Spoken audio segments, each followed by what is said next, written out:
Hey, everyone. Welcome to Locked On Lakers for Wednesday. Andy Kamenetsky, Brian Kamenetsky. Lakers lose in Dallas, can't overcome early sloppiness. Why are they so bad on the road? That's next. You are Locked On Lakers,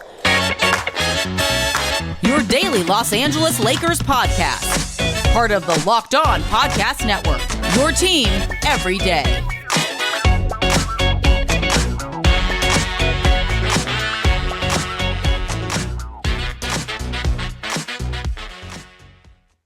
Thanks to everybody for making Locked On Lakers first listen of every day, Monday through Friday, no matter how or where you get your podcasts. This one, Andy, is always free. It will never be behind a paywall. Locked On Lakers on YouTube is where you can go to hang out with 22,000 subscribers who are wondering why the Lakers still can't win on the road. They can win at home. They can win in neutral sites. They certainly can win in Las Vegas, but they have trouble winning on the road. They lose in Dallas 127-125, the final score. Lakers very sloppy early. We'll talk about it. No Jared Vanderbilt on Tuesday night. That certainly played a role in the game. Some questions about strategy and tactics with Darvin Ham. So plenty to get into, Andy. But first, I want to let people know that today's episode is brought to you by Game Time. Download the Game Time app, create an account, and use the code LOCKEDONNBA for $20 off your first purchase. I will admit, Andy, in the third quarter when the Lakers made that big run, they win the third quarter 34-22. They take a lead into the fourth quarter. I think it was as big as like 5 points or something like that in the fourth. I thought they were going to win. I was wrong. So did I, and I was equally wrong. And the thing that ultimately made us both wrong is the stuff that was biting them in the ass early in this game went on to bite them in the ass for the entirety of this game. Too much Luka, which you would expect, but no Kyrie Irving, which theoretically should have created an opening for the Lakers. But the three-point line absolutely smoked them. And that was an area that, quite frankly, Luka was not doing any damage at all. He was only 3 of 10 from three-point land, but Grant Williams... Not the only place, by the way, he wasn't doing damage. But yeah, Luka, 33 points on 12 of 28 shooting, 6 of 6 at the line, 17 assists, probably a lot of them around the three-point line against just 4 turnovers, 6 rebounds. Luka was fantastic. Yeah, hard to believe on such an relatively for Luka inefficient shooting night. For him to have that kind of impact on the game. But you started to mention the 3-point shooting. That's where they won it. I mean, the Lakers shot 52% from 3-point range. They're not going to lose many games where they shoot that well. But this was one of them because the Mavericks made 21 threes to the Lakers 15. And it was, I guess, some usual suspects. Tim Hardaway Jr. playing extra minutes because Kyrie wasn't there.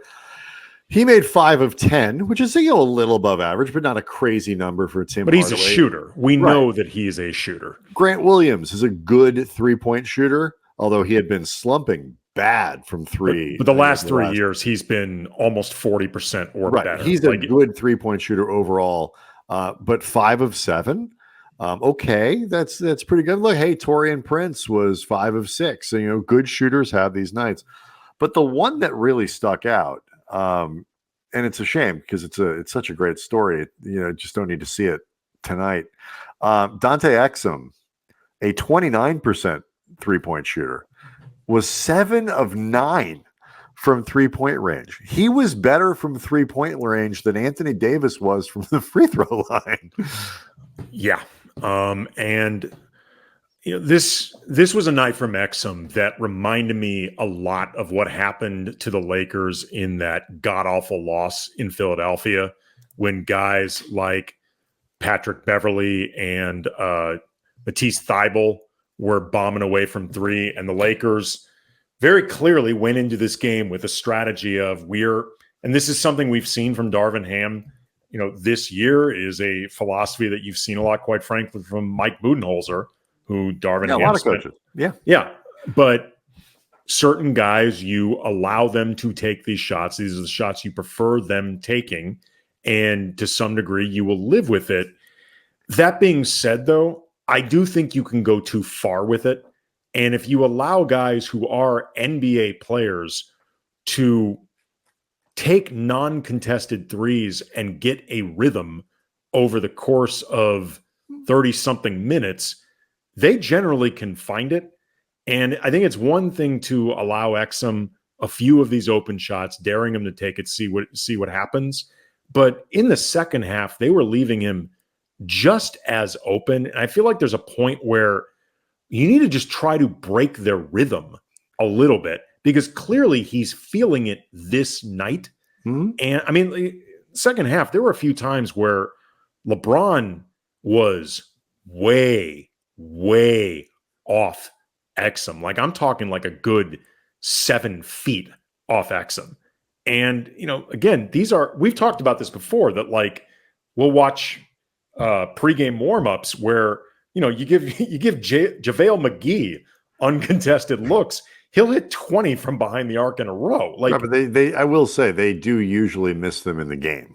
Sure, but the point being, though, Exum is a much better shooter than JaVale McGee. Not like that much better. No, but it's all. It's the what I find. I think they needed to adjust some, and they did. That's fair. And look, I think some of the openness to the threes were not totally by design, in the sense of, a couple of them were based on, there's a clip going around on the web, the social media, of all you really see is Luka's hand, like flicking the ball for basically under the basket where he's double teamed and seemingly trapped, to an open Exum at the top of the key. And what I think is so interesting about these sort of tactical decisions, it's so Luka specific, because the Lakers they tried a bunch of stuff. They tried a bunch of defenders. There's a reason Luka averages over 30 points a game and puts up the number. He's not a flawless defender and all this kind of other stuff, but as an offensive player, he's about as perfect as you can get. He's a one-man problem, right? What he is. If the 3-point shooting ever gets any better, it's basically lights out. But because he has the ball in his hands, he's unnaturally capable of finding the right matchup that he wants, because he doesn't even need the switching and he can go find it himself. And who he's like? LeBron. Yes. He is a lot like LeBron. And he may be the closest thing we have to LeBron in some ways. With that particular skill set. He might be the closest thing in this league to LeBron. He's not the, I think, sort of just shockingly explosive athlete that LeBron is. No. But he's, yes, I think the comp is not a bad one. Just orchestrating offense and controlling it while you orchestrate. And so the Lakers did. I think you have to make choices. Like, do we want to, at some point, the way he can control games, you have to try to get the ball out of his hands. Particularly given that they kept finding the matchups and mismatches that they wanted, and so they would bring the doubles and they would try to get in and force him to pass the ball. And the problem is, if you don't do that, if you choose, because Exum's hot or Grant Williams is hot or whoever is playing really well, then you're left with Luka, basically there are times when, hey, let's close out on that other shooter that we don't, we've not been giving enough respect to, doesn't open up. Well, then I would say this. Lots of other things. It's a much more, to me, a much more interesting strategic choice, because the obvious downside to opening up things to make it easier for Luka, because you're trying to, close down on Grant Williams or Dante Exum. I totally get what you're saying. I don't even know if you're wrong. I just feel like that is the Luka problem that the Lakers couldn't overcome late. No. Like, Exum just kept making shots, to his credit. Like I said, great story. Just could have preferred that it happened on a different night. No, and look, I'm sure we'll talk about this more. The effect of Jared Vanderbilt's absence in a matchup like this was dramatically felt. The shots that they made late in the game weren't where the Lakers lost it. No, I agree. That happened at a different point. So let's talk about that. Let's talk about Vanderbilt next. Locked On Lakers is brought to you by eBay Motors, and our partners at eBay Motors have teamed up with Locked On fantasy basketball host Josh Lloyd to bring you some of the best fantasy picks each week, all season long. Whether you're prepping for a daily draft or scouting the waiver wire, every week we're going to provide you with players guaranteed to fit your roster. So let's see who Josh has picked out for us on this week's eBay Guaranteed Fit Dante fantasy Exum. pick. Oh, Brian, you say that eBay's Guaranteed Fit fantasy picks of the week. I'm not joking. One of Josh Lloyd's picks, Dante Exum. Yes. Says, quote, the Mavs are struck down with injuries, and while that is the case, Exum looks like a solid ad. That quite frankly feels like Josh Lloyd trolling. Like, just so people know, Josh Lloyd's a good guy. He'd actually written these out before this game, but I hope people happen to choose Dante Exum the night that he turned into prime Steph Curry. Josh Lloyd from Locked On Fantasy Basketball. He is going to help you win your fantasy championship, and eBay Motors knows a championship team is about each player being a perfect fit, and same with your vehicle. There's nothing worse than having your car break down in real time. True story, I once had to pull over because the car I was on my way to trade in, the engine caught on fire, and things like that were exactly why I felt like I needed to trade in this car. I didn't feel safe driving it. And you know what? Had eBay Motors been available then with the over 122 million parts that you can choose from, things like that don't happen. They could have ordered a new engine and they would have been none the wiser, Andy. Absolutely. They even offer fire extinguishers to go along with. They really do. Yeah, LED lights, roof rack bumpers, all sorts of stuff. So it is guaranteed to fit your ride the first time, every time, or your money back. Put it out. Yeah, with the eBay Guaranteed Fit. And at those prices, you're burning rubber, not cash or car. So keep your ride or die alive with ebaymotors.com. eBay Guaranteed Fit, only available to U.S. customers. Eligible items only. Exclusions apply.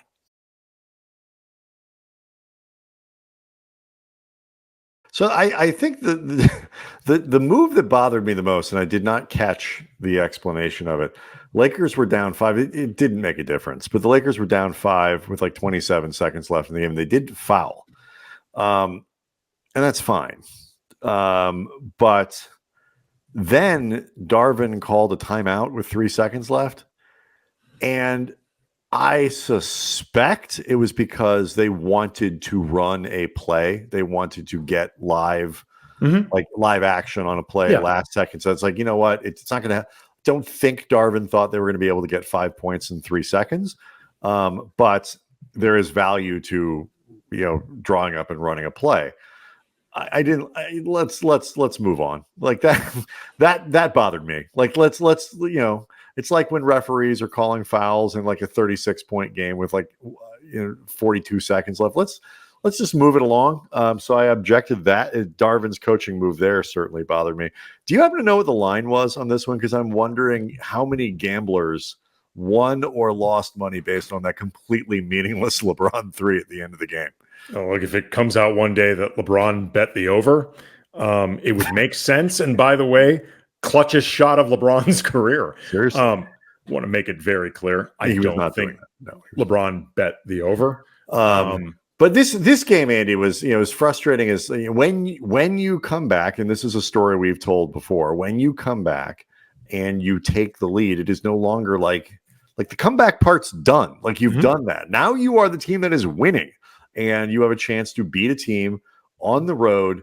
If you can maintain a fourth quarter lead, and the Lakers, who have been a pretty good fourth quarter team, have been a bad road team. Is there a reason that you can look at that you see, context to some of it? Second nights of back-to-backs on the road have been fairly common, but this is the one place where the Lakers have not kind of broken through, is consistent play on the road.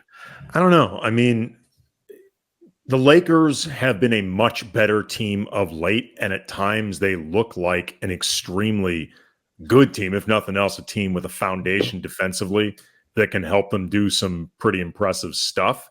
But they have not been good enough to consistently overcome bad play. And sometimes I think your mistakes just hurt you more on the road. Yeah, they're amplified for sure. Absolutely. Right. So I think to some degree it may be just as simple as they are not good enough yet to do bad things on the road and still get away with it. That might be the simplest of explanations. I mean, sometimes you see role players don't play that well on the road, but Austin Reeves, I think, was forcing some things on drives. He got called for, I believe, 2 charges, and there were a few times where I thought he was driving to seek contact as opposed to looking for a shot. I mean, I don't mean towards the end. I mean, from the beginning. But for the most part, Reeves had a good game, 22 points off the bench, 8 assists, 5 rebounds. And, Taurean Prince, we talked about, he hit 5 threes in this game. If you're looking for upside, Taurean Prince's recent shooting resurgence seems to be real.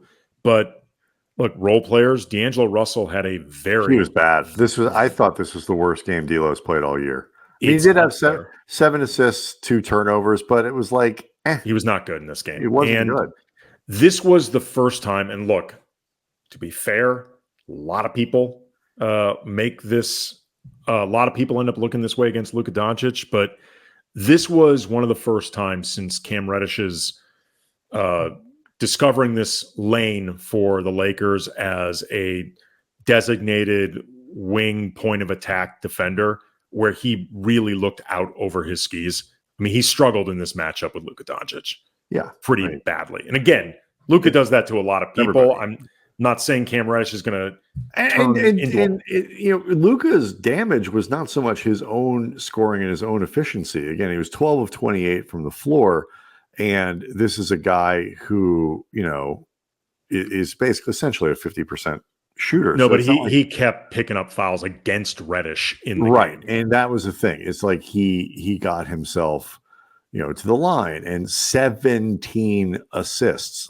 He was dominant in this game without putting up 47 points on 66% shooting. I mean, look, the Lakers 29 minutes from Rui, you want more than more. I think the mask is bugging him. He talked about that after the game. There was a play where Reeves threw him an alley-oop pass that it was a play that he had his hands on. Right. I don't think he saw it. He couldn't see. He went up to, I don't think he lost sight of the ball. It was a perfectly fine pass. There wasn't anything wrong with it. I do think the mask is bugging him. The Lakers just, they got 125 points, which is enough to win the game. That said, it was pretty front loaded to their stars. AD was, we haven't really gotten into it, but, AD was, I thought, fantastic in this game, at least certainly offensively. 15 of 21, 37 points, 11 rebounds, 6 of 10 from the free throw line. The Lakers 12 of 18 overall, so they didn't get there enough, and they weren't efficient enough when they got there. But it's stuff really AD. The rest of the guys missed 1 free throw at the most. Only 3 guys. So they didn't get there. That's the thing. LeBron only took 3. He missed 1, but he only took 3. Reeves was 4 or 5. And they were the only 3 Lakers to get to the line. And that to me is part of it.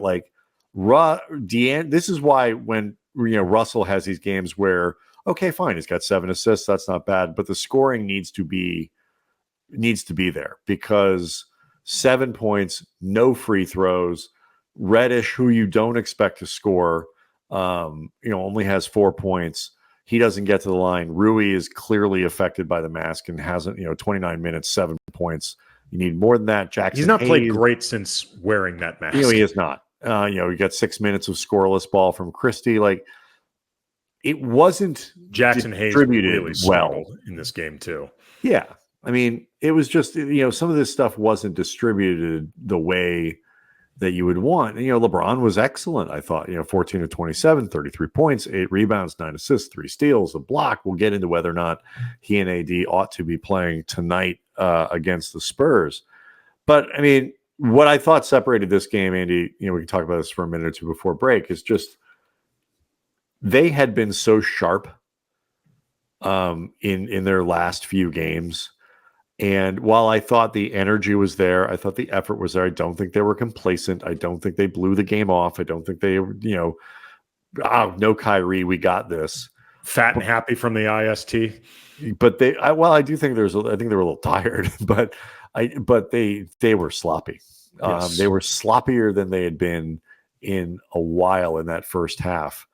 And they were sloppy in defense. That losing Vanderbilt certainly makes a difference there. But the precision with which they had played was just not there, particularly in the first half. No, I mean, honestly, they got kind of lucky that in the first half, Dallas played better than them, but I don't think Dallas played a lot better than them. They were sloppy at times themselves. And between that and Taurean Prince hitting those threes, I tweeted out at one point, they are lucky to be merely down as opposed to down huge. Yeah, they were down 10 at halftime. So right, and they were chasing points. But I think a lot of that was Dallas's own sloppiness. They turned the ball over 8 times in the first half. So the Lakers scored 35 points in the second quarter and lost the quarter. That's just not okay.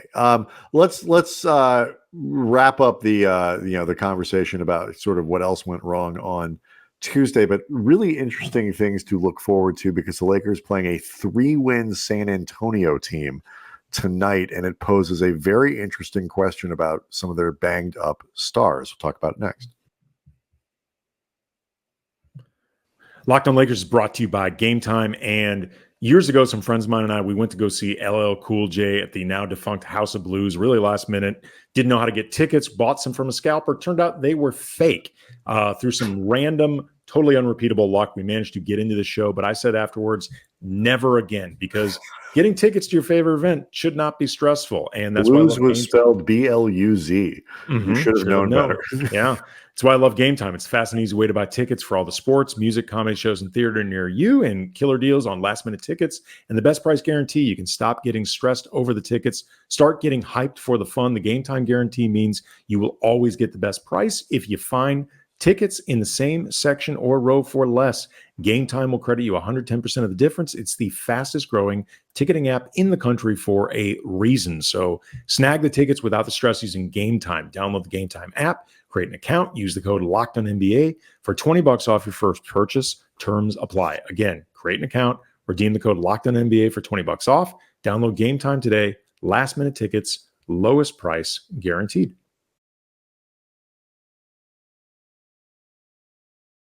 If you look it over, I guess this is, I should say the context is with their road losses is, over the last, say 10, 15, 20 games, not going all the way back to the beginning of the season. When you kind of break it down, it's one of these places where maybe it's not so bad. You have the Thunder game, second night of a back-to-back, missing a lot of players. The Sixers game, that was, I believe, the second night of a back-to-back as well. A debacle of a game, but still. I was going to say that was not just second end of a back-to-back. They were but it didn't help. Lousy. Right, they played lousy, and again, missing some guys. They did beat Cleveland on the road is a really good win. It's actually still one of their better wins of the season.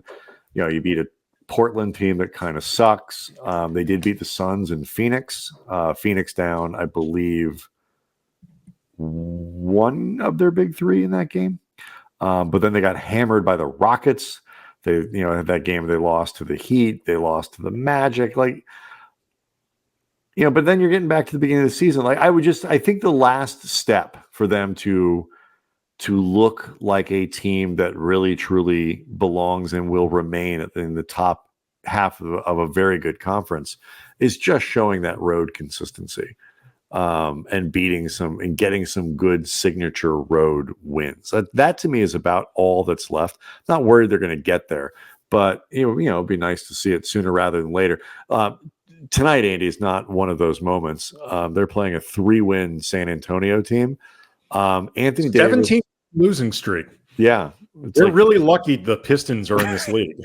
When do they play? When do those teams play each other? I would love for them to be each on like a 50-something game losing. Look this up, see when that happens. I mean, it could, because these are really bad teams. I'm starting to wonder if in Detroit, if they feel like they're really getting their money's worth from Monty Williams.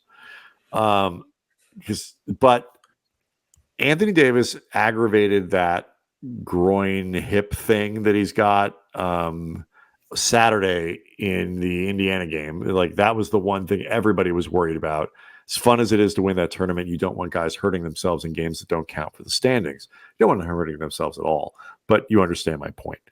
LeBron has, taken on more work and a higher load than I think anybody particularly wants.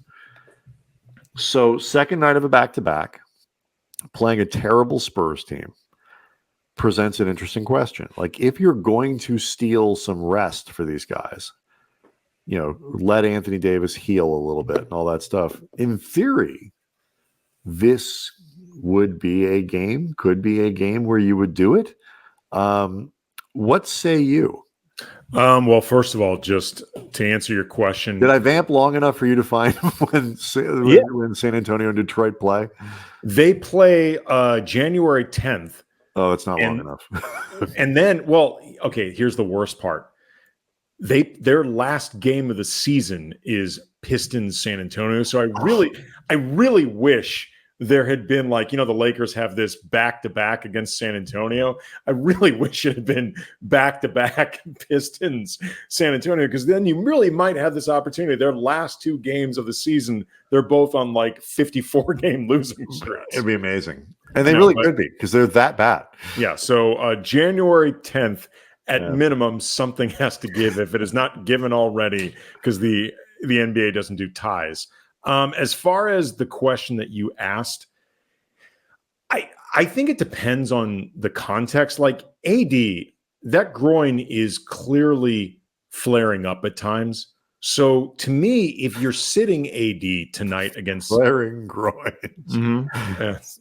I was told this is a family show. And you can see a doctor for that. Every time we post this stuff on YouTube, I have to click the Safe for Children button. I remember the sex ed talk where they told us about flaming groins. But I think with 8 flaring groins, the groin's literally on fire. That's a different problem. Neither one is good. Neither one is good. But one is worse. Yes, it is. With AD, I think there's more of like an actual reason to potentially sit him. Like, the second end of a back-to-back, he has something that is nagging and clearly can act up, and you want to prevent it from getting worse, because that is the type of injury that can become really bothersome over the course of a season. With LeBron, I feel like if he can play, he should play, because that might give you the best chance of actually putting these guys away early, where LeBron can play 26 minutes, the game is in hand, and then you guarantee the win, and you're not adding that much wear and tear on LeBron. Yeah, LeBron is going to be listed as questionable every game for the rest of the season, because it provides the Lakers. You misspelled life. Right. But like that provides the Lakers with the greatest amount of flexibility, so that if anything ever happens, he feels a twinge, like they'd be like, they don't want to go, they don't want to have to explain, even though LeBron is really grandfathered in, metaphorically and almost literally, it seems like, from the age rules that they have on sitting stars. You still don't want to have a guy go from he's fine to he's sitting. So they'll just list him as questionable. Yeah. I think you're probably right. I mean, if Anthony Davis is feeling anything tomorrow, you got to sit him down, because, his health is paramount. But if he can play, I know a lot of people look at these as like, oh, you should be able to win without X, Y, and Z. And that is true against a team like San Antonio. The supporting cast, or certainly one of your 2 stars with the supporting cast should be enough to win against that team, both tonight and on Friday when the Lakers play the Spurs again at the Crypt. But I look at these games as some of the most essential that they play. The games against the trash teams in the league, the worst teams in the league, are the ones that you really can't screw up. And so where some people might say, oh, no, look, you sit those guys down because the reserves can go out and win. I don't want to open the door to giving away a game. I would rather sit guys, the NBA wouldn't like this, but I'd rather sit guys, when they go to Minnesota on the 21st or Oklahoma City again on the 23rd, the last game before Christmas or something like that, because those are games that you could lose anyway. And you lose on the road to Minnesota, you lose on the road to Oklahoma City. I'm just naming teams and naming games. It's not ideal, but it's much better than losing to San Antonio anywhere. So I would do whatever you can to make sure you win the game. And then, like you say, try to be dialed in at the beginning so you get guys their rest by letting them sit for huge stretches of the game and preferably most of the fourth quarter.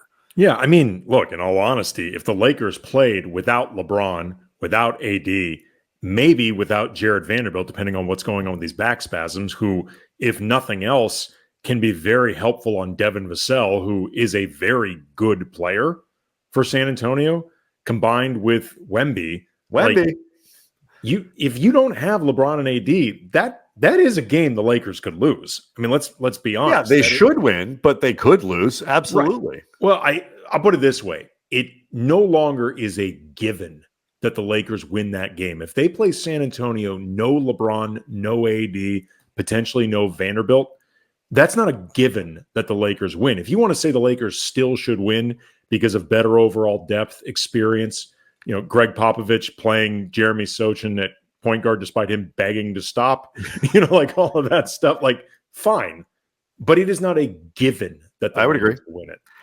I am incredible. We had a debate like this, very similar, like which game, if you had to pick one, would you sit AD? A little bit just, and we don't need to rehash it, but like I mentioned that because my inclination on how you do these sorts of things is very strong in that direction, in the direction I described. And it is different than at least some people look at it. I think I don't want to, I want to games. I want to keep those games like at 100% as opposed to knocking it down to 80%. Like I'm not screwing around. To me, it just depends the context of why somebody might or might not sit. So yeah, Locked On Lakers on YouTube. We'll see what happens. I mean, I suspect LeBron will play. And I actually think AD probably will too. If for no other reason, I think he wants to play against Wemby. Sure. His friends call him Wemby. I'm excited to watch him. He's really quite an amazing player. Between him and Chet, the league is flush with very tall, skinny, and very skilled players. So it's in a good spot. Locked On Lakers on YouTube is where you can go hang out with 22,000 subscribers and talk about the Dallas game, get ready for the San Antonio game. We, of course, will be back after the San Antonio game to break it all down. Hopefully, the Lakers get themselves back on a winning track. We'll see everyone on Thursday.